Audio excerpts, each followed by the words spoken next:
აპირებს თუ არა ქართული ოცნება საბოლოოდ თქვას უარი ევროინტეგრაციაზე. შალვა პაპუაშვილი სოციალურ ქსელში პოსტს აქვეყნებს და ავითარებს ნარატივს, რომლის თანახმად პატარა ქვეყნების ევროკავშირში შესვლამ შესაძლოა მათი სუვერენიტეტის გაუქმება გამოიწვიოს. პაპუაშვილი კვლავ გადაწყვეტილებების წესთან დაკავშირებით ევროკავშირში მიმდინარე დისკუსიაზე აპელირებს და სვამს კითხვას, რა აზრი აქვს წევრობას თუ წევრობის უმთავრეს სარგებელსა და ბერკეტებს ქვეყანას თავიდან მიართმევენ.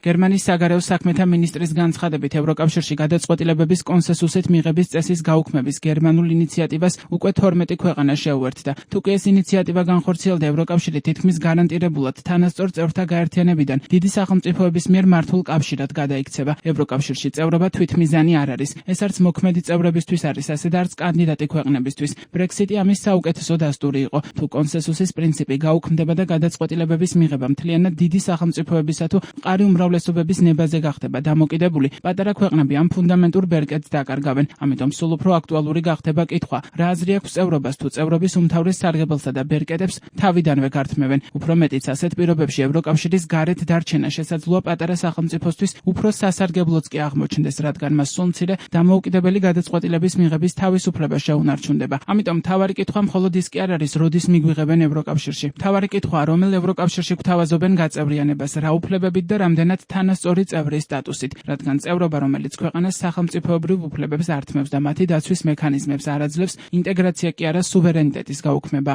ოპოზიცია დარწმუნებულია, რომ პაპუაშვილის განცხადება ევროპაზე საბოლოო უარისთვის ნიადაგის მომზადების პროცესის შემადგენელი ნაწილია. ოცნების ოპონენტები ივანიშვილის გუნდის მოსალოდნელი გადაწყვეტილების უკან რუსეთის დაკვეთას ხედავენ. ივანიშვილის რეჟიმი უკვე ნარატივების დონეზე ამზადებს ოფიციალურად საბოლოო უარის თქმას პერსპექტივაში ევროკავშირში გაწევრიანებაზე, თორემ გვახსოვთ ჩვენ ყობახიძემ რომ აწყოში უკვე უარი თქვა ამაზე, მაგრამ აი მომავალში არ გამორიცხეს, თუმცა ახლა მომავალზეც უკვე უნდა თქვან უარი. ეს არის მთავარი ინსტრუქცია, რომელიც კრემლისგან ივანიშვილის რეჟიმმა მიიღო თავის დროზე, თუმცა რაც შეეხება ამ განცხადებას, ახლა შალვა პაპუაშვილმა და სხვა ადამიანებმა, რომლებიც დასავლეთის მასშტაბით ძალიან აქტიურად იყვნენ ჩართული დასავლეთის სხვა ინსტიტუციებთან თანამშრომლობაში, თავის დროზე იცოდნენ ევროკავშირის ფუნქციონირება, რაც ნიშნავდა და სტრუქტურა როგორი იყო და ეხლა არ გაუგიათ ხოლმე მგონი. პაპუაშვილი, რომელიც დღეს თავკაცად უზის ივანიშვილს საქართველოს პარლამენტში, არღვევს კონსტიტუციას, როცა ამბობს, რომ საქართველოს ევროკავშირში გაწევრიანება იქნება პირიქით დამაზიანებელი. მაშინ როცა პარლამენტი უნდა იყოს მთავარი დამცველი საქართველოს კონსტიტუციის, მაგრამ პაპუაშვილს არ ადარდებს არც კონსტიტუცია, არც ქართველი ხალხი, არც მაღალი პენსია და არც მაღალი ხელფასი ქართველი ხალხისთვის. პაპუაშვილს ადარდებს მხოლოდ ის ივანიშვილს როგორ ასიამოვნოს და როგორ შეასრულოს სხვა ქვეყნის დავალება. ამ შემთხვევაში რუსეთს, იმიტომ რომ მხოლოდ რუსეთია, რომელსაც არ უნდა საქართველოს ევროკავშირის გაწევრიანება. რუსეთია, რომელსაც არ უნდა ეკონომიკური განვითარება და არ უნდა დემოკრატია და არ უნდა კეთილდღეობა ქართველი ხალხისთვის. პაპუაშვილმა გაგვიმხილოს ეს საკუთარი პირადი აზრებია თუ ვიღაცა უწერს და გამოდის და მე ელაპარაკობს. არის სასაცილო არის უბრალოდ. ადამიანი, რომელიც საკუთარ ქვეყანაზე პასუხისმგებლობას ვერ იღებს. საკუთარი პირით აქვს პარლამენტის თავმჯდომარის სკამიდან ამ ადამიანს გაცხადებული, რომ მე მთელს ქვეყანაზე პასუხისმგებლობას ვერ ავიღებ, მარტო პარლამენტში ვარ პასუხისმგებელი.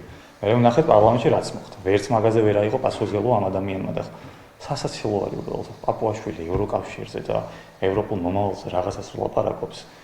ჯერ ყველა მიცის, რომ მისი დაწერილი სიტყვები არ მისი აზრის საერთოდ არ არის. არავინ არ ეკითხება პაპუაშვილს. ეს ქვეყანა ევროკავშირში გაწევრიანდება თუ არ გაწევრიანდება საბოლოო ჯამში. ეს ისტორიული გადაწყვეტილება არის და 85% ამ ქვეყნის მხარს უჭერს ევროკავშირში გაწევრიანებას. პაპუაშვილის რიტორიკას იწონებენ ქართულ ოცნებაში. ისინი ამბობენ, რომ ევროკავშირი ცივილიზაციური უბსკრულის პირას დგას. ასეთი გაერთიანების წევრობა კი სახელმწიფოების სუვერენიტეტს საფრთხეს უქმნის.